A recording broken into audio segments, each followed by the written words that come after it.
모란이 있다고 합니다.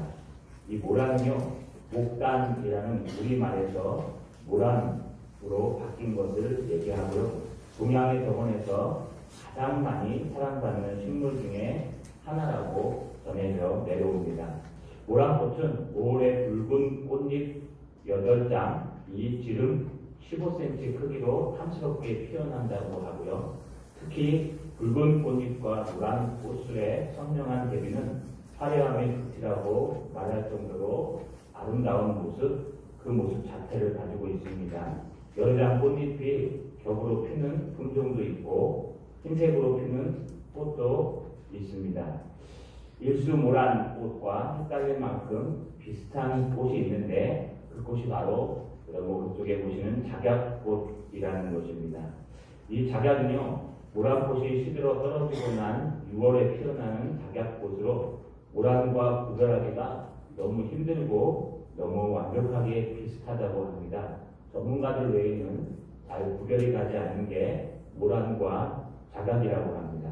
하지만 모란과 작약의 근본적인 차이점은 모란꽃은요, 바로 나무인 것과 달리 작약은 풀이라는 것입니다.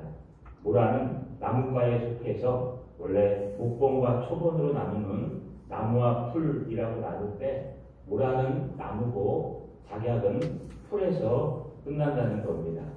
이 이야기를 쭉 읽으면서요, 여러분 모란꽃에 대한 이야기, 재밌는 이야기들을 쭉 하는데요, 아마 이 동화책 속의 이야기처럼 작약꽃이 5월달에 피는 모란꽃을 너무 사랑해서 그래도 풀인데도 불구하고 모란을 닮아서 자기가 풀임에도 불구하고 나무가 되려고 몸부림치다가 작약꽃이 모란꽃처럼 되었다라고 얘기하는 것이 내려오는 꽃에 대한 이야기입니다.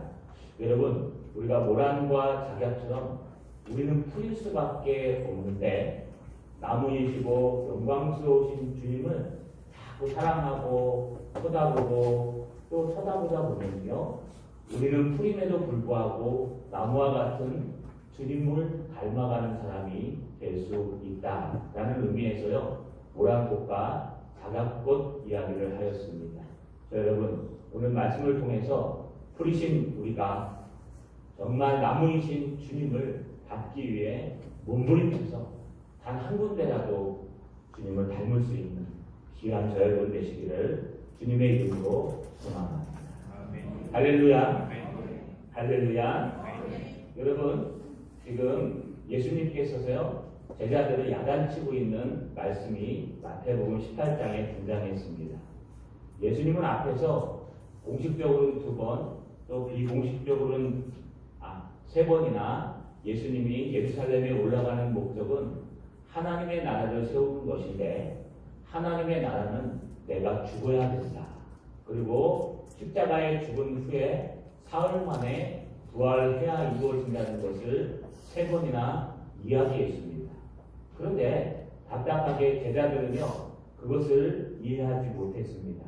아니, 예수님의 기적을 가장 많이 본 제자들조차도 그것을 이해하지 못하고 노중에서 싸우기 시작합니다. 예수님이 저 능력과 힘을 가지고 예루살렘에 가시면 아마 분명히 하나님의 나라를 세울 텐데 그러면 누가 있겠느냐? 누가 과연 하나님 아래에 예수님의 오른쪽과 왼쪽에 앉을 수 있겠냐?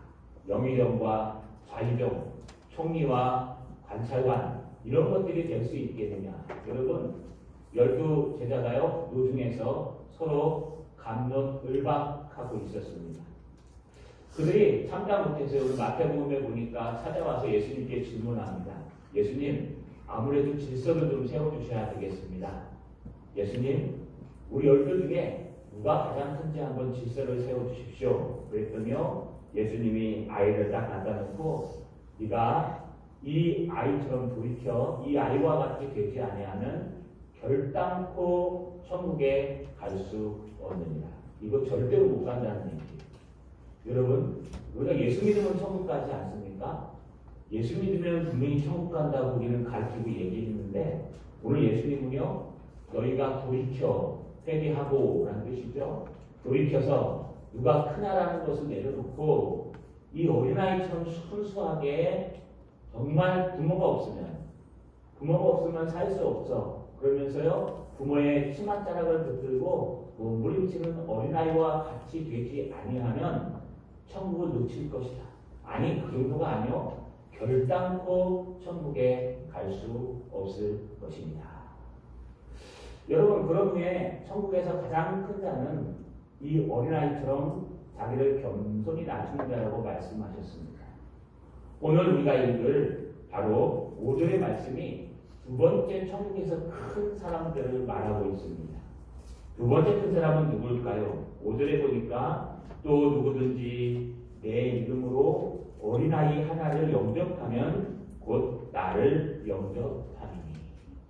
여러분 두 번째 천국에서 큰 사람, 두 번째 정말 하나님 나라에서 큰 사람, 하나님의 우편과 하나님의 좌편에 앉아있을 사람은 여러분 과연 누구일까요? 예루살렘에 올라가서가 아니라 하나님의 나라에 예수님의 우편과 좌편이 되어서 예수님의 큰 일을 함께 감당할 그런 사람들은 누가 될까요? 아니죠. 하늘나라에 가서요. 천국에서 하나님 앞에 예수 그리스도 앞에 앉아있는 24 장로들은 과연 누가 될까요? 우리는 아무도 모릅니다. 그러나 확실한 것은요. 아마 가장 겸손한 자가 되지 않을까 생각합니다. 너희가 돌이켜 이 어린아이와 같이 돼야 천국에 갈 수 있고 또 이 어린아이처럼 자신을 낮추는 자, 어린아이처럼 부모가 없으면 울고 부모를 붙들고 씨름하는 그런 부모를 꽉 붙들 수 있는 그런 자가 바로 천국에서 큰 자입니다. 또 하나요. 여러분 천국은 이 땅에도 있습니다. 분명히 구약 사람들은요. 메시아가 이 땅에 오고 예수 그리스도가 이 땅에 오시면 여러분 이 땅에 천국이 이루어질 것이라고 말하였습니다. 그래서요. 여러분 예수님께서 이제 조금 있으면 25일 말구에서 태어난 예수님의 생일 성탄절이 다가오는데요. 예수님께서 구약 사람들이 보기에는 이 땅에 온 것입니다. 이 땅에 예수님께서 오실 때 이미 천국을 가지고 오셨습니다. 그래서 이걸 무슨 천국이라 그래요? 이미 온 천국. 예수님께서 말구에 태어나셔서 이제 공생애를 사시면서요. 무엇을 가장 먼저 말씀하셨습니까? 회개하라, 돌이키라. 천국이 가까이 왔느니라. 여러분, 천국은요, 이미 우리 마음속에 와 있는 천국과 이제 예수님께서 재림하실 때 올 천국 두 가지를 다 이야기하는 것입니다. 우리가 착각하는 것은요, 구원탑처럼 예수 믿으면 천국 간다. 오늘부터 딴 거 할 필요 없다. 난 구원 받았다. 그래 놓고요, 이 세상을 엉망으로 살아가면 천국을 잘못 이해하신 겁니다. 왜냐하면 우리 마음속에는요, 이미 성령 하나님이 와 계시기 때문에 하나님이 계신 곳이 천국이기 때문에 여러분, 우리 마음속에 이미 천국이 와서 앉아 있습니다. 할렐루야. 믿으시죠? 근데 왜 이렇게 살까요? 왜 세상은 이렇게 어려운 걸까요? 세상은 왜 우리 뜻대로 안 되고 답답하고 서로 싸우고 누가 크냐, 누가 이기냐, 누가 힘이 세냐, 누가 높은 자리에 앉느냐를 가지고 경쟁하며 살아가야 되는 걸까요? 아직 오지 않은 천국이 있기 때문에 그렇습니다. 주님이 재림하실 때 영원한 천국을 갖고 오실 텐데 그때가 되면요 우리는 완전한 천국을 누릴 수 있고 아니 그 전에 먼저 소천하시는 분들도 여러분 하나님의 나라에 들어갈 수가 있습니다. 중요한 것은요 여기서 말하는 천국은 둘 다를 얘기합니다. 하나님의 나라에서 이 땅에서 우리 마음속에 있는 이 천국 여러분 마음속에 갖고 있는 그 천국에서 가장 큰 사람은 누구입니까? 이 땅에서 여러분 마음속에 갖고 있는 이 마음속에 천국이 가장 넓은 사람은 누구입니까? 그런 생각 안 해보셨습니까? 여러분 이 땅에서 하나님이 고생하라고 여러분을 창조하셨습니까? 물론 범죄함으로 말미암아 우리는 고생하는 게 맞습니다. 근데 정말 여러분이 고생하고 염려하고 걱정하고 여러분 누가 그냥 싸우고 하는 것 우리가 싸운다는 얘기가 아니라 세상에서요 그렇게 사는 것이 하나님의 뜻일까요? 그렇지 않을 겁니다. 주님의 뜻은요 우리가 우리 마음속에 있는 죄와 싸우는 것입니다. 주님의 뜻은 공중권세 잡은 마귀와 싸우는 것입니다. 세상 문화를 이끌어가는 세계와 싸우는 것입니다. 주님의 뜻은요 너희가 사람과 싸우고 정치와 싸우라는 것이 아니라 너희가 무엇과 싸우라? 너희 마음과 싸우라는 거예요. 그래서 베드로는요 피 흘리기까지 너의 마음에 있는 죄악과 싸워 말씀하고 있는 것을 우리가 볼 수 있습니다. 여러분 이 천국을 빼앗기지 않으려면 어떻게 해야 됩니까? 여러분 천국을 지키기 위해서 첫 번째 앞에 얘기한 대로 말하자면 여러분 자기를 어린아이처럼 돌이켜 어린아이가 되고 또 어린아이처럼 자기를 낮추는 사람들이 내 마음속에서 큰 사람이요 천국에서 큰 사람이 된다는 것입니다. 두 번째는요 어린아이를 영접하는 사람이 천국에서 큰 사람이 된다고 얘기합니다. 다시 읽으면요 5절에 또 누구든지 내 이름으로 이런 어린아이 하나를 영접하면 곧 나를 영접하니. 여러분 예수님 얼마나 영접하고 싶습니까? 여기 영접하다라는 단어는요 여러분 덱세타이라는 단어 쓰는데 이 영접하다 덱세타이라는 단어는요 손으로 잡다 마음으로 받아들이다. 그래서요 형식적으로 손님을 맞이하는 영접합니다 이 정도가 아니고요 아주 귀하신 분을 맞아들일 때 빨간 카페트를 깔아놓고요 그분을 맞아들이고 가장 귀한 자리에 앉히고 가장 귀한 장소에서 주무시게 하고 가장 귀한 일을 하는 것입니다. 이게 바로 덱세타이 영접하다라는 뜻입니다. 여러분 조그만 어린아이 이런 어린아이가 누굽니까? 누가 크냐고 싸우는 제자들 앞에다가 예수님께서 지금 세워놓으신 그 어린아이를 얘기하는 것입니다. 그 어린아이는 파이디온이라고 얘기해서 부모님이 없으면 아무것도 할 수 없는 아마 초등학교 밑에 아이들을 얘기할 것입니다. 그런 어린아이가 무슨 힘이 있겠습니까? 그런 어린아이가 무슨 도움이 되겠습니까? 그런 어린아이가 여러분 가정에 여러분 일터에 여러분 무슨 도움이 되고 무슨 힘이 있겠습니까? 하지만 하나님의 예수님의 이름으로 이 하찮은 어린아이 하나 스스로 설 수 없는 이 어린아이 하나를 영접하고 손님처럼 귀하게 모시고 받아들이면 누구를 받아들인 거라고요? 바로 예수 그리스도를 영접한 것이니라. 할렐루야. 할렐루야. 또 한 단계 더 나갔어요. 여러분 어린아이처럼 된 사람들을 말합니다. 어린아이처럼 된 사람들을 뭐를 얘기하는 걸까요? 누가 크냐의 싸움을 포기하고요. 나의 자리를 포기하고 나의 권력을 포기하고 나의 위치를 포기하고 정말 주님을 사랑하여서 내려놓고 하나님 앞에 겸손하게 낮아진 사람. 이 사람들을요 세상에서는 바보라고 얘기합니다. 왜요? 세상에서는 네가 누려야 될 권력을 다 누려야지. 네가 누려야 될 그 물질을 다 누리고 살아야지. 네가 가진 것들을 다 쓰고 살아야지. 그렇지만 어떤 분들은요 여러분 그 돈을 세상에 기부하기도 하고 또 그 돈을 어려운 사람들 위해 쓰기도 하고 내가 가진 권력과 시간들을 여러분 하나님 나라의 일을 위해서 선교하는 사람들도 있습니다. 그런 사람들은 바보입니까? 여러분 세상 지식을 가지고 보면 어린아이들, 영적인 어린아이들은요 바보처럼밖에 보이지 않습니다. 저는 선교사님들을 가끔 보고 이야기들을 전달받고 통화를 하면은요 가슴이 내려앉습니다. 왜 내려앉냐 하면요 선교사님들은 안 불쌍한데 그 자녀들이 너무 불쌍해요. 그 자녀들이 무슨 죄가 있어서 아버지를 잘못 만난 세상 사람들 얘기입니다. 아버지를 잘못 만나서 여러분 생판 모르는 외딴 곳에 말도 통하지 않는 곳에 가서 여러분 아버지와 사명을 갖고 갔지만 그 자녀는 무슨 사명이 있겠습니까? 아버지를 따라서 갔고 여러분이 잘 아는 제 친구 하나는 그 멀쩡한 아이를 데리고 중국 땅에 갔다가요. 돌아올 때는 아이가 완전히 정신적으로 문제가 생겨서 돌아올 수밖에 없었던 그런 자기 아이를 희생한 선교사님들도 있습니다. 바보죠. 뭐하러 거기 갑니까? 바보죠. 뭐하러 그런 데 가서 고생합니까? 대한민국에서 개척하든지 안미 편한 땅에서 살면 될 거예요. 그게 바보가 아닙니다.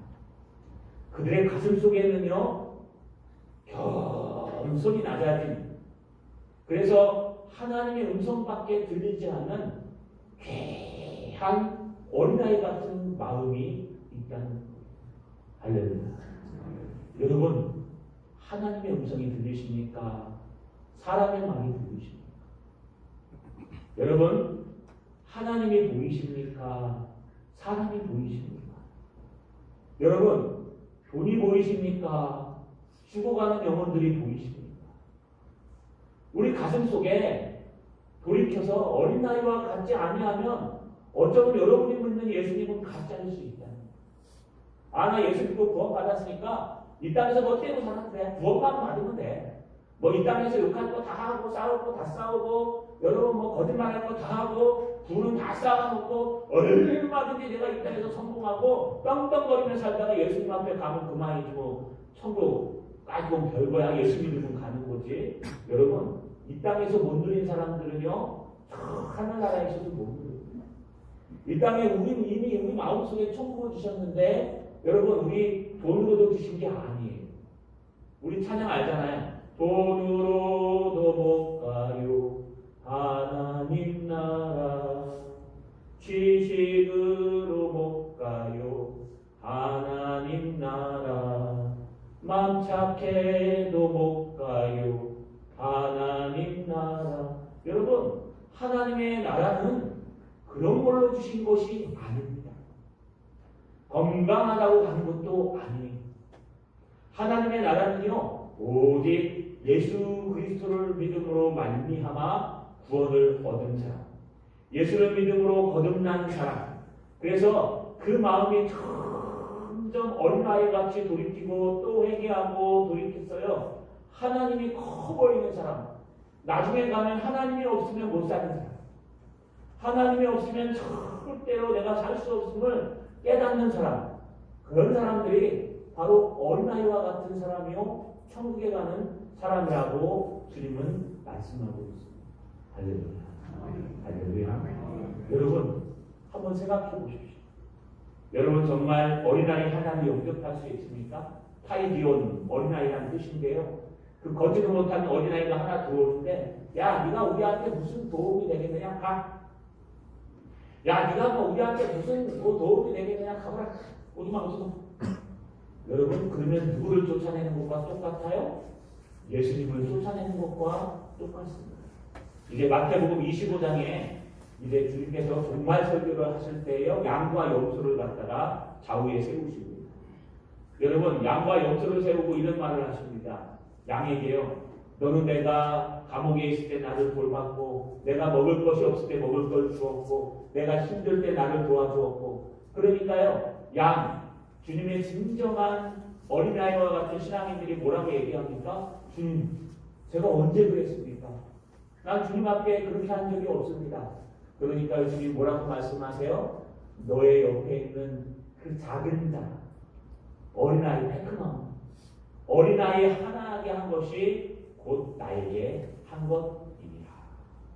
왼쪽에 있는 염소들이 얘기합니다. 주님 우리 왜 안 됩니까? 그래 너는 내가 감옥에 있을 때 돌아보지 아니하였고 너는 내가 정말 힘들고 어려울 때 먹을 것을 주지 아니하였고 내가 괴롭고 힘들 때 나를 도와주지 아니하였다. 우리가 언제 그랬습니까? 네가 무시했던 바로 네 옆에 있던 그 작은 자 하나가 곧 나에게 한 것이니라. 할렐루야. 할렐루야. 그래서 오늘 주님께서 하시는 말씀이 그겁니다. 이런 어린아이, 이런 힘없고 약하고 바보 같은 어린아이, 우리에게 전혀 도움이 되지 않고 쓸데없는 어린아이, 거지 같기도 하고 답답하기도 하고 막막하기도 하고 여러분 이런 어린아이 하나를 우리가 무시하지 아니하고 백색타이 그를 정말 모시듯이 예수님 모시듯이 영접하고 그를 돕고 그를 받아들이면 누굴 받아들인 거라고요? 바로 예수님을 영접하고 예수님을 받아들인 거라고 말하고 있는 것을 우리가 볼 수 있습니다. 할렐루야. 여러분 우리 어린아이가 됩시다. 아니 돌이켜서요. 주님을 믿는 순수한 신앙인이 됩시다. 언제부턴가 빼먹기 시작하셨습니까? 언제부턴가 주님을 만난 후에 갑자기 돈이 보이기 시작하고 주님을 만난 후에 명예와 권력이 보이기 시작하고 주님을 만난 후에 여러분 욕하기 시작하고 누가 더 크냐? 누가 더 뛰어나냐? 누가 더 많은 것을 가졌느냐? 누가 더 높은 자리에 올라가냐? 여러분 그건 세상 사람들이 하는 거예요. 하나님의 사람들은요 거지가 돼도 괜찮아요. 하나님의 사람들은요 막노동판에서 일해도 괜찮아요. 하나님의 사람들은요 정말 힘든 일 하셔도 괜찮아요. 하나님의 사람들은요 여러분 이 땅에서 정말 소외되고 답답해도 괜찮아요. 왜요? 그 마음속에 천국이 있기 때문에 그렇습니다. 이 천국은 빼앗아갈 수가 없습니다. 하나님이 주신 이 천국은요 주님이 우리와 함께 하시기 때문에 절대로 빼앗기면 되지 않습니다. 세례 유한 이후로 천국은 침노를 당하느니 침노하는 자는 빼앗는다는 뜻이에요. 침노하는 자가 빼앗느니라. 여러분 침노를 당하나니 여러분 우리가 이 천국 우리 마음속에 이미 온 천국은 빼앗길 수도 있고 빼앗아 올 수도 있는데 어떤 사람이 빼앗겨요? 침노당하면 빼앗기는 하나님의 말씀과 관계없이 살아가고 하나님의 뜻과 관계없이 세상 사람과 똑같이 살아가고 하나님의 뜻과 관계없이 세상 사람들이 좋아하는 것을 따라가면은요 이 천국을 빼앗기고 내 마음속에 있는 죄악이 점점 커져서 육신에 속한 그리스도인 예수를 믿긴 믿는데 세상 진리와 세상 지혜와 땅으로부터 온 지식을 가지고 살아가는 그런 사람들이 된다는 거예요. 그러면 밤새도록 힘들어요. 여러분 가져도 끝이 없는 게 인간의 욕심입니다. 조금 더 많이 갖고 싶은 게 인간의 이 욕망입니다. 그래서요 여러분 이런 욕망대로 내려놓고 살아갈 수 있는 것은 오직 돌이켜 어린아이처럼 낮아지고 또 우리 주변에 있는 이 낮아진 어린아이 같은 사람들을 영접하고 그들을 돕는 일, 그들에게 복음을 전하는 일, 그들을 위해서 희생하는 일을 감당하면은 여러분 우리 마음속에 무엇이 생깁니까? 천국이 점점 살아가서 나중에는요 여러분 우리는 겉으로는 가난하지만 여러분 속으로는 우리 마음에 부자가 될 수 있다는 것입니다. 자 여러분 주변에 어린아이 같은 사람이 있습니까? 바보같이 도움도 안 되고 매일 사고치는 사람이 있습니까? 여러분 자녀 중에 그런 사람이 혹시 있지 않습니까? 여러분 우리 교회 안에도 그런 사람이 혹시 있지 않습니까? 여러분 주변에 여러분이 독재하며 살지 못하는 사람들이 있지 않습니까? 여러분 그가 예수입니다. 그가 우리에게 보내준 예수 그리스도이십니다. 그분이 예수라는 게 아니라 그 하나를 영접하면요 하나님을 영접한 것입니다. 영접하고 또 영접하다 보면은요 내 마음속에 있는 천국이 점점 자라나서요 돈보다 하나님이 더 커 보이는 사람, 명예와 권력보다 하나님이 더 커 보이는 사람, 이 땅의 사람들 말보다 하나님의 말씀이 더 크게 들리는 사람, 여러분 그런 하늘나라에서 크신 분들 되시기를 주님의 이름으로 소망합니다. 할렐루야. 예, 마지막 카트입니다. 여러분 그런데 중요한 게 하나 있어요. 이렇게 자꾸 왜 제자들이 크는 걸 가지고 싸움을 할까요? 누가 크냐 왜 이런 얘기를 하는 걸까요? 이 세상에는요 권력과 명예와 힘을 가져야 됩니다. 내가 어느 자리를 맡아서 어디를 차지해야지만 어떤 권력이 나오고 어떤 힘이 나오는지 알기 때문에 누가 먼저 그 자리를 차지해서 빼앗기지 않느냐, 그것이 누가 더 큰 일을 하냐의 문제예요. 이게 세속적인 문제입니다. 우리 기독교에서는 그런 문제를 가르치지 않아요. 우리 기독교에서는요 우리 예수 믿는 사람들은 돈과 하나님을 겸하여 섬길 수 없다고 그냥 딱 못 박아 버렸어요. 그래서 돈 많이 벌려면요 신앙이 좋으시면 안 돼요. 돈을 아주 많이 쌓아놓고 사실 분들은요 신앙이 좋으시면 안 돼요. 신앙이 좋으면요 그 돈은 하나님께서 달라고 날마다 말씀하실 거예요. 아예 신앙이 너무 좋아서 록펠러와 같이 여러분 몇 조가 돼도 그냥 11조 딱 드릴 수 있고 하나님 필요하시면 언제든지 딱 드릴 수 있는 그 정도의 신앙이 된다면 하나님께서 정말 떼부자가 되게 만들어 주실 거예요. 그렇지 않고는요 여러분 우리가 이 땅에서 돈과 하나님을 겸하여 섬길 수 없다고 말씀하셨어요. 하지만 하나님이 주신 축복은 누릴 수 있습니다. 이게 청부롱이에요. 깨끗한 부자. 성빈론은요 여러분 깨끗한 부자는 없다. 돈과 하나님을 겸하여 섬길 수 없는데 어떻게 돈을 붙들고 부자가 될 수 있느냐? 저는 청부론이 맞다고 생각해요. 깨끗한 부자도 있을 수 있습니다. 하나님이 주신 부자들이 많이 성경에 등장합니다. 그래서 여러분 우리 마음이 하나님보다 돈만 사랑하지 않는다면 하나님보다 명예와 권력만 사랑하지 않는다면 우리 마음이 하나님보다 다른 것을 더 많이 사랑하지만 않는다면 하나님은 하나님을 사랑하는 만큼 그런 것들을 부어주실 수 있다는 거예요. 저 같은 사람은 돈이 많으면 안 됩니다. 왜냐하면요 목회가 흔들릴 거예요. 그래서 저는 로또를 절대로 안 삽니다. 잘못된 것이고 사도 안 되지만 당첨되면 목회하겠습니까? 해야죠. 할 겁니다. 그런데 여러분 여기 한 100조 정도 당첨되시면 안 되신 분 계십니까? 그거 죽을 때까지 저도 못 쓸 텐데 그래서 하나님이 안 주시는 거예요.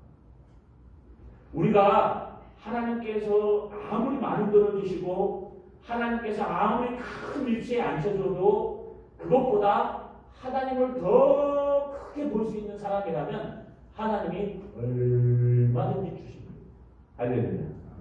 여러분 대통령 자리에 앉혀도 하나님을 정말 사랑해서 그 자리보다 하나님이 더 커 보이면요 하나님 그거 못 앉혀주시겠습니까? 아브라함 링컨 대통령은요 여러분 남북전쟁을 할 때 정말 하나님 앞에 흔들이 이제 마지막 결전지 그 개할지 전투에서 마지막 결전지입니다. 여기서 지면은 북군이 지고 이제 저 흑인들이 다 노예로 가야 되고 여기서 이기면은 남군이 져서 이제 흑인을 다 해방시킬 수 있는 하나님의 뜻을 이룰 수 있는 그 위치에서 전쟁을 하는데요. 여러분 그러면 가장 중요한 전투기 때문에 대통령이 가야 됩니까? 안 가야 됩니까? 가야 되는데 대통령은 자기 침대에서 기도했어요. 뭐라고 기도할게요? 여러분? 기도를 하니까 옆에 있는 보좌관이 하는 말이 대통령님 기도하십시오. 하나님께서 우리 편이 되셔서 우리가 저 남군을 이기고 이 노예를 해방시킬 수 있는 그런 이 미국이 될 수 있도록 우리를 위해 기도해 주십시오. 라고 얘기하니까 링컨이 한 말이 있어요. 뭐라고 얘기했냐? 그게 아니다. 우리가 하나님이 우리 편이 되게 하는 것이 아니라 우리가 하나님 편이 되는 것이 맞다. 할렐루야. 여러분 우리는 하나님을 내 편으로 만들라고요. 하나님 나 따라오세요. 하나님 나 따라오시면은 내가 가는 곳마다 형통한 길을 열어주세요. 이 문제가 생겼는데 이거 넘어가게 하시고 내가 이걸 딱 계획했는데 이루어지게 하시고 이렇게 달려갈 건데 이렇게 해주시고 우리는 이게 맞다고 생각하니까 이렇게 달려가게 해주세요. 여러분 하나님의 소리는 크게 들리지 않아요. 중요한 것은 내 꿈을 이루는 게 중요한 거예요. 중요한 것은 내 욕심을 이루는 게 더 중요한 거예요. 그러니까 하나님이 말씀하시기를 그런 것들을 다 하나님 앞에 내려놓으라는 거예요. 돌이켜 회개하고 어린아이와 같이 되어서 자기를 낮추고 아버지가 없으면 이 돈도 필요 없고 아버지가 없으면 명예도 필요 없고 아버지가 없으면 다 필요 없습니다. 나는 아버지 한 분만은 있으면 됩니다. 그래서 돈도 사랑하지 않고 명예도 사랑하지 않고 사람들도 여러분 하나님 다음으로 사랑한다면 하나님께서 얼마나 많은 물질과 축복과 은혜와 사랑들을 붙여주시겠습니까? 할렐루야. 할렐루야. 여러분 천국은 멀리 있는 것이 아니라 우리 마음속에 이미 와 있습니다. 이 천국은요 빼앗아 갈 수도 있고 빼앗아 올 수도 있습니다. 어떻게 해요? 우리가 어린아이처럼 낮아져서 영접하면 되는 것입니다. 그런데 문제는요 이것을 방해하는 일이 있습니다. 그것이 바로 실족해 하는 것입니다. 오늘 본문에 보니까 2장에 이렇게 되어 있습니다. 6절에 누구든지 나를 믿는 이 작은 자 중 하나를 실족하게 하면 차라리 연자맷돌이 그 목에 달려서 깊은 바다에 빠뜨려지는 것이 나으니라. 여러분, 실족하게 하다라는 단어가 무슨 단어일까요? 실족하게 하다.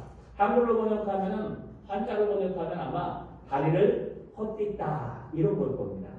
그런데 실족하다가 아니라 실족하게 하다 그랬으니까요. 다리를 헛디게 만들다라는 거예요.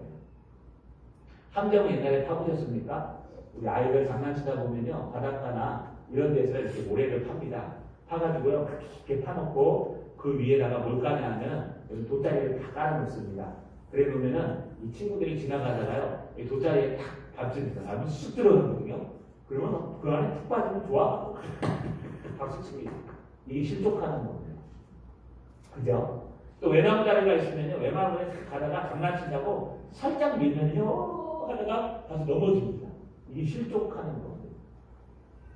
헬라어 원문에도 똑같습니다. 여러분, 헬라어 원문에서도 실족한다는 단어가요, 걸려서 넘어지는 건데, 걸려서 넘어지도록 장애물을 설치하다. 함정에 빠지도록 만들다.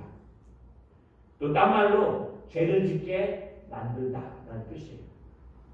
여러분, 이 실족시킨다는 건 무슨 뜻이냐? 이 작은 자가 순수하게 하나님만을 바라보고 하나님의 영광을 위해서 어린아이가 돼서 나에게 하나님밖에 없습니다. 나는 하나님의 전부입니다. 하나님의 말씀이 가장 크게 들리고 하나님을 사랑하는 것이 가장 행복하고 내가 비록 물질이 없고 가난하고 부족할지라도 나는 하나님이 가장 좋아서 하나님을 사랑합니다라고 하나님 한 분만 보고 달려가는 이 어린아이와 같은 사람들, 또 육신으로 보면 정말 쓸데없고 정말 자기 힘으로 아무것도 못하는 바보 같은 사람들, 이 작은 자, 여러분 어린아이, 낮아진 사람들, 구별할 수 없는 이 두 사람들을 영접하는, 예수님을 영접하는 건데, 영접하기는커녕 반대로 그들을 밀어뜨려서 여러분 넘어지게 만들거나 그들을 밀어뜨려서 함정에 빠지게 만들거나 그들을 이간질해서요, 여러분 시험에 들게 만드는 사람, 이것을 실족하게 하다라는 단어.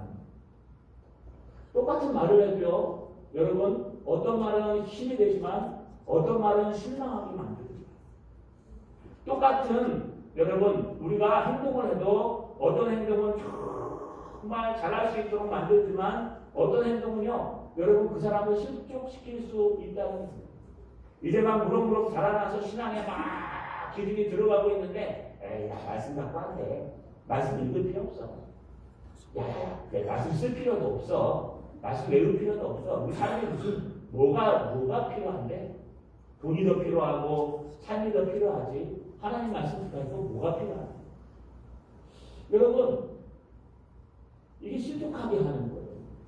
실족하게 하는 것을 막 떠다 밀어갖고 내쫓는 게 아니고요. 여러분 옆에서 말 한마디, 행동 하나, 그것을 통해서 형제를 실족하게 하는 거예요. 여러분이 하나님 말씀대로 살 때 여러분이 돈을 잘 벌면요, 그것은 하나님께 영광이 됩니다. 근데 여러분이 하나님의 말씀대로 살지 못하면서 부자가 되시면 하나님 나라의 적이 됩니다. 왠지 아십니까? 여러분 가끔 그러지 않아요? 아이고 저렇게 살아도 누릴 거 다 누리고 성공할 거 다 성공하고 예수 안 믿어도 저렇게 행복하게 사는데 우리 뭐 이렇게 살아가지고 되겠나 하면 그때부터 시험 드는 거예요. 실족하게 하는 거예요. 왜요? 우리는 정말 예수 믿고 어린아이가 돼서 정말 작은 자가 돼서 하나님 한 분만을 바라보고 돈도 명예도 권력도 다 내려놓고 그것보다 하나님을 더 사랑해서 내가 어떤 위치에 있어서 주님을 사랑하는 마음이 충만해지고 말씀이 충만해져야 되는데 다른 사소한 것들의 마음을 빼앗겨서요, 여러분 거기에 끌려가다 보니까 여러분 어떻게 됩니까? 실족하게 돼요. 저 사람은 뭐 똑같이 뭐 교회 다닌다는데 뭐 술 먹어도 아무 이상 없냐고. 나도 먹으면 더 안 되겠나? 저 사람 똑같이 교회 다니는데 뭐 그래 뭐 부정부패도 다 저질러 갖고 돈을 많이 버는데 그래도 하나님 안 치시네. 나도 저렇게 살아야 되겠네. 저 사람 뭐 성공해 갖고 막 전체 기도 여행 다니면서 막 큰 일들 다니십시오. 여행까지 말하는 건 아닙니다. 갈 수 있으면 가십시오. 가서 많은 것을 보십시오. 특별히 더 선교 가십시오. 여러분 도와줘야 될 성도들을 보고 오면 사람의 마음이 달라지죠. 그런데 그런 걸 얘기하는 것이 아니라 안 믿는데 제대로 믿지 않으면서 여러분 그런 잘 되는 것을 보면은요 사람들이 실족해요. 정말 가난하고 정말 바르게 믿고 새벽마다 기도와서 기도하고 밤새 기도하고 몸이 아파서 움직이지도 못하고 정말 하나님 한 분만을 바라보고 기도하고 있는 그 사람에게 소망이 무엇이겠습니까? 소망은 하나님밖에 없어요. 하나님밖에 없어요. 그냥 내가 어디서 어떤 일을 해도 하나님은 나와 함께 하신다. 이런 부족한 종을 하나님은 지키고 계신다. 하나님은 정말 나를 부르신다. 하나님은 나를 사랑하신다. 하나밖에 없는 외아들을 나를 위해 희생시키신 그 하나님께서 여전히 나를 사랑하신다. 아마 아파보시면 조금 아실 거예요. 아파서 병상에 누워배 보시면요. 여러분, 아이고, 자식도 별로 필요가 많이 없죠. 특히 딸 자식은 괜찮은데 아들들은 왜 이렇게 그럴까요? 저도 아들이죠. 예. 아들들이 와서 좀 다리 좀 주물러 주라 그러면요. 난 아파요. 그러고 가요. 근데 딸들은 좀 다른 것 같아요. 다리를 주물러 주라 그러면 엄마 어디 아파? 근데 이제 말이 너무 많아요. 주물러주면 엄마 왜 그랬어? 아 먹지 말라니까 또 먹어갖고 막 참 그렇죠? 여러분 이게 무슨 말일까요? 우리가 정말 중요한 것은 하나님을 부르는 하나님 앞에 나가는 것이고 하나님 앞에 실족시키지 않는 것입니다. 그래서 여러분 오히려 어린아이처럼 되어서 정말 가난해도 저 사람처럼 살고 싶다. 제가 간증을 자주 하는 한 어르신이 지금 돌아가셨을 겁니다. 제가 부교육자로 있을 때 큰 교회 그때 만났던 어르신이에요. 74세인가 5세쯤 됐습니다. 그때도 한참 80세까지는 못 사셨어요. 다들 75세 정도 되면 돌아가셨습니다. 그런데 74세 정도 5세 정도 되신 분인데 자식도 아무도 없고 부인도 이미 먼저 죽었어요. 하루 종일 나라에서 주는 돈만 먹고 혼자 사세요. 그래 참 따분하고 힘들겠다 어렵겠다 해가지고요. 우리 담임 목사님이랑 저랑 신방을 갔습니다. 갔는데 거짓말 하나도 안 하고요. 이 방이요 쪽방이에요. 이 부엌이랑 붙어있는 방 아시죠? 앉아서 안에 한 5 정도 못 앉아요. 그 방에 들어갔는데 정말 눈물이 쫙 나는데 아유 나도 나중에 우리 집사람 먼저 가서 저런 방에 앉아있으면 어떡할까 싶어서요. 저는 늘 말합니다. 나 가는 거 보고 가라. 내가 먼저 간다. 그랬더니 우리 집사람은 당신이 먼저 가면 나는 어떻게 살라고. 내가 먼저 가면 당신이 와라. 나중에 앉아서 내가 먼저 가면 분명히 교회 우리 장로님들이 새 장단을 보내줄 거니까 기쁜 마음으로 가셔라. 그래 내가 안 된다. 내가 먼저 가야 된다. 그리고 우리는 서로 싸우고 있습니다. 같이 가는 건 좀 불가능합니다. 여러분 혼자 계시는데 얼마나 답답하고 힘들겠어요. 그런데요. 그 문을 열고 다 들어갔더니 여기에 말씀이 적혀있고 여기에 말씀이 적혀있고 여기에 말씀이 적혀있고 가운데 요만한 탁자 위에 성경이 쫙 놓여있고 성경에는 오만 형광펜으로 뭐 신대용 시험 치는 사람처럼 칠해놨어요. 갔더니요 뭐 먹을 것은 밥이랑 김치밖에 없어요. 부제품. 그러면 앉아있는데 여러분 우리 사역자들이 다 들어가지도 못해서 저랑 우리 담임 목사 사모님이나 이렇게만 들어갔어요. 나머지는 저기 부엌에 서갖고 이렇게 해갖고 서 있는 거예요.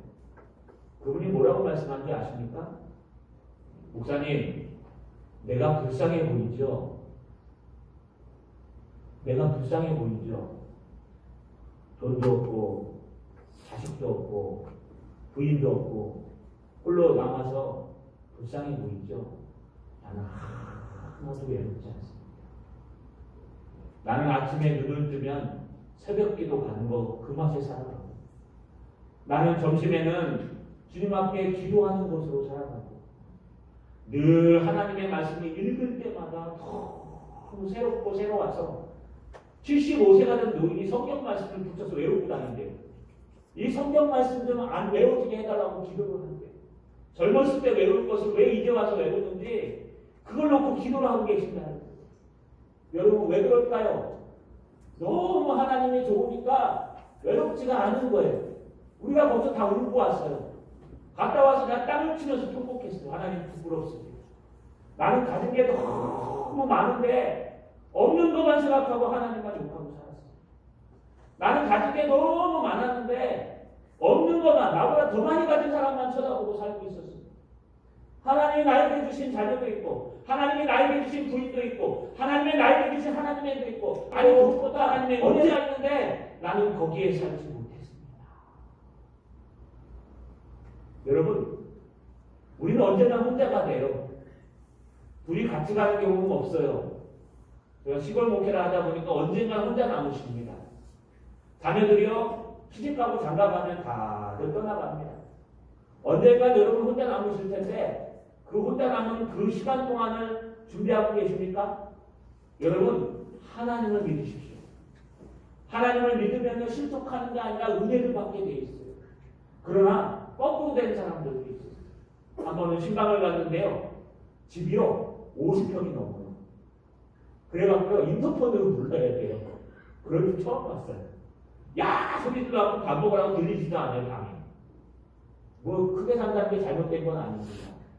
그런데요, 얘기하는 건 신전이다, 큰 집에 살고 자기가 어디에 갔다 오고 세계여행을 다니고 자기가 이 땅에서 어떤 일들을 하고 어떤 위대한 자리에 앉아있고, 그런데 신앙생활하는 것은요 아무것도 없어요. 그냥 주일날 예배 드리는 게 전부예요. 목사도 흔들려요. 목사도 야 내가 세상을 잘못 살았나, 왜 하나님은 나한테 이런 복을 주시지 않을까? 지금이라도 당장 목회를 그냥 그만두고 가서 돈을 벌어서 그냥 내가 번 돈으로 열심히 그냥 이 땅에서 이렇게 좀 나도 한번 가볼까? 여러분, 이건 실족시키는 거예요. 이건 떠다 미는 게 아니라 영적으로 실족시키는 것이요 업신여기는 것입니다. 여러분, 10절 하반절에 보니까요, 삼가 이 작은 자 중에 하나를 업신여기지 말라. 이것도 업신여긴다는 단어를 써요. 무시하고 또 경멸한다는 뜻이에요. 여러분, 왜 실족하게 할까요? 오늘 7절에 보니까 실족하게 하는 일들이 있음으로 말미암아 세상에 화가 있도다. 실족하게 하는 일이 없을 수 없으나 실족하게 하는 그 사람에게는 화가 있도다. 10절 하반절에 보니까 너희에게 말하노니 그들의 천사들이 하늘에서 하늘에 계신 내 아버지의 얼굴을 항상 배웁니다. 여러분, 실족하게 하느니 실족하게 하지 말라는 거예요. 왜냐하면 이거 화는 하나님이 주시는 화예요. 여러분, 실족하게 하면 너는 언젠가는 화를 당한다는 거예요. 그 작은 자 하나를 실족하게 하면 너는 언젠가는 화를 당한다는 거예요. 그래서 주님이 오늘 극단적인 선택을 하십니다. 여러분 잘 읽어보시죠. 8절에 만일 내 손이나 내 발이 너를 범죄하게 하거든 찍어내어 버리라. 장애인이나 다리를 저는 자로 영생에 들어가는 것이 두 손과 두 발을 가지고 영원한 불에 던져지는 것보다 나으리라. 만일 내 눈이 너를 범죄하게 하거든 떼어내어 버리라. 한 눈을 가지고 영생에 들어가는 것이 두 눈을 가지고 지옥불에 던져지는 것보다 나으리라. 이게 무슨 성경입니까? 여러분, 성경에 좋은 말만 있을 줄 알죠? 그런 뜻이 아니에요. 만약에 너희가 정말 이런 어린아이 천국만을 바라보는 그런 사람들을 실족하게 한다면 그 실족하게 하는 것을 찍어내버려요. 그게 너의 몸에 붙어있는 사지일지라도 찍어내버리라는 거예요. 너의 두 눈이 잘못 보아서 실족하게 만드냐? 네가 잘못된 걸 보아서 잘못 전달해서 그 영혼이 실족해가지고 여러분 신앙을 버리고 이 땅에서 살지 않는 그런 사람이 되느냐? 그러면은 차라리 네 두 눈을 떼어버리라는 거예요. 두 눈이 없는 장애인이 되어서 천국에 가서 사는 것이 두 눈을 가지고 지옥불에 떨어지는 것보다 낫다는 거예요. 너의 팔이 실족하게 하느냐? 여러분, 너의 하는 일 때문에 그 사람들이 상처를 받고 정말 실수하고 하나님 안을 바라보는 사람들이 상처를 받고 저렇게 살아도 되는구나. 저렇게 하나님 안 섬겨도 되는구나. 하나님 제대로 안 섬겨도 크게 문제가 되지 않는구나. 집사가 돼가지고 좀 수단생활하고 하는데 그렇게 살아도 애맞지 않는구나. 이런 것들을 발견하면 실족한다는 거예요. 그러니 차라리 그 손을 잘라버리고 그 눈을 떼어버리고 두 다리를 잘라버려서 장애인으로 살라는 거예요. 그러는 것이 차라리 여러분 두 다리를 가지고 지옥불에 떨어지는 것보다 나으니라 라고 말하였습니다. 이 극단적인 비교법이라. 이거 예수님이 하신 말씀이에요. 제 말이 아니고. 여러분 말씀을 정리하겠습니다. 여러분들은 어떻습니까? 실족하게 하는 사람들입니까? 영접하게 하는 사람들입니까? 여러분은 어떻습니까? 정말 실족하게 하는 사람들처럼 누가 크냐? 누가 더 많은 것을 가졌냐? 누가 더 이 땅에서 성공하느냐? 지금 불평하고 불만하고 비방하고 욕하고 여러분 사람들의 신앙인들을 그냥 어지럽게 만들고 나태하게 만들고 쓰러지게 만드는 비평하는 사람들입니까? 그럼 여러분 그 입을 잘라내버리는 게 낫다고 얘기합니다. 그러나 영접하는 사람은 다르고 돌이켜 어린아이처럼 순수하게 주님만을 바라보고 정말 어린아이처럼 하나님이 없으면 안 되고 내 일평생 내가 가장 잘한 것은 예수 믿은 것이다. 지금까지 지내온 것 주의 크신 은혜라 한이 없는 주의 사랑 어찌 이루 말하나. 자나깨나 주의 손이 항상 살펴주시고 모든 일을 주 안에서 형통하게 하시네. 할렐루야. 여러분 영접하는 자가 되십시오. 어린아이가 됩시다. 돈이 커 보이지 않고 명예가 커 보이지 않고 권력이 커 보이지 않고 하나님이 커 보이는 사람이 됩시다. 아니요, 사람들의 말, 사람들의 인기가 좋아 보이는 게 아니라 하나님이 가장 좋은 사람이 됩시다. 그래서 어린아이가 되어 저 천국에서요 크다 일거름을 받는 사람. 아니요, 이 땅에서도 여러분 마음속에 있는 천국이 큰 사람, 세계를 다 가슴에 품고도 남음이 있는 여러분 하나님께서 크게 사용하시는 실족시키지 않는 사람, 영접하는 사람 되시기를 주님의 이름으로 축원합니다.